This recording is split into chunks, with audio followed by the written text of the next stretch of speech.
تقریبا 6 کاله یا 15 کاله مخکې دا په بازار کې رومیان ډېر نهایت ډېر ارزانه وو، هېڅ قیمت یې نه درلودی، هچا که درته ووایم که چا موت هم نه کوله.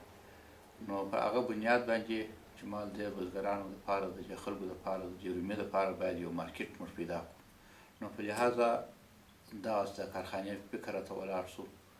دا کارخانه ده دا داسې نن ورځې پورې د دغه ځای پورې مو رارسولې ده او پاتې شول بزګران نهایت ډېر خوشحاله دي په دې کار باندې.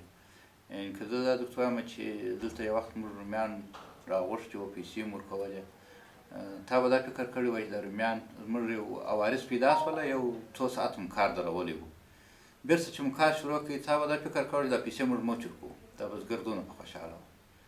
نو یوازې د کندهار رومیان نه دي، موږ د کندهار د رومیان څخه استفاده یوازې نه کوو، د فراه څخه، د هلمند څخه، د کندهار څخه فعلا اوس موږ چې کوم کار کوو د وردګو څخه، د غزني څخه او د لوګر څخه رومۍ راته راځي.